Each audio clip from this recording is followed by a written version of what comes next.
Hey, Sarah Wells Rolland here in my dear friend Karen Dubois' studio, and I am getting ready to, I've already cut the darts out of this bowl, and now I'm going to close it up. I like to say zip it up, and show how easily it's done when the bowl is at the perfect moisture content, which is firm but still movable. See that? So let's do it. I'm going to put a little moisture where I scored it here. When I cut the first piece out, here's one, I just used it as the die as I went around the bowl. Yeah, easy peasy. All right, so I'm going to put up a little moisture on these, and I scored with a really deep score with this oyster fork. It was given to me by a dear friend named Nancy Neal, and I love it. I cherish it. Okay, so every edge is wet now, and I'm just going to fold it up and kind of zhuzh it together. And you know, if you hit it at the right moisture content, it likes to stick together. I'm going to just come into my pinky rib grooves. I'm going to come up on the inside and slick it up. Now, I'll just do the next one. There's moisture in there. I'm going to zhuzh it together. There it is. Little moisture there, a little compression right there in my finger grooves. When I threw this bowl, I used my pinky to make these lines right there. And the third one, well, that needs a little bit more water, I can tell. And I'm going to bring it together and zhuzh it. There it is. That's feeling pretty good right there. And one more to go. And I should have a pretty decent bowl. I'll cut it off the back, let it set up for just a little while. Then I'll turn it over and clean up the bottom. This is pretty much a no trim bowl. Just a little bit of cleanup. So now I'm going back and I'm reinforcing where it's attached together, squishing it a little harder, making sure I have no openings. It's really fascinating. If you do this at the right moisture content, it likes to stay together.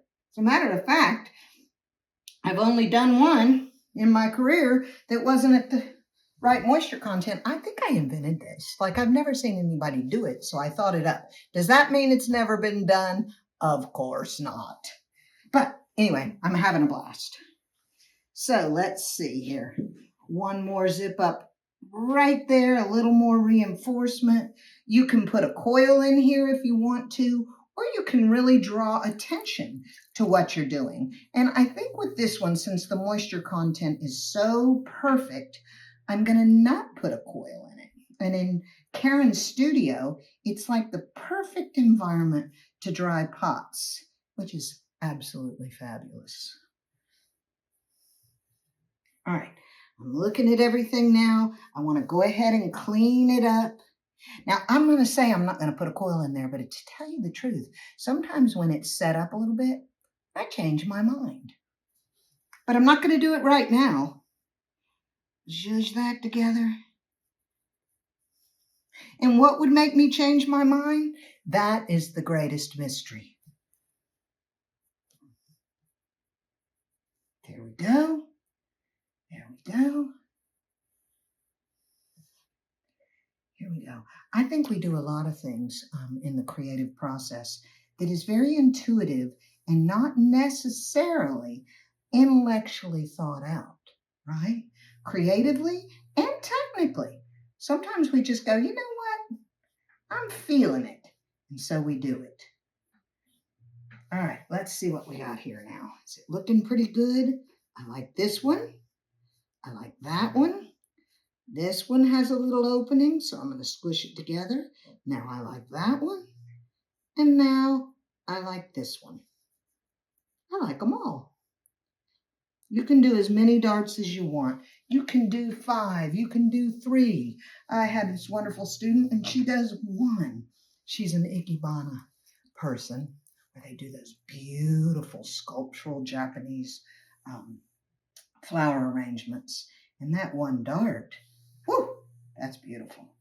Okay, so There it is, and you'll notice when I give you the angle like that, you see, look at the beautiful scallopedness that it has now. It went from a wide open bowl to this beauty.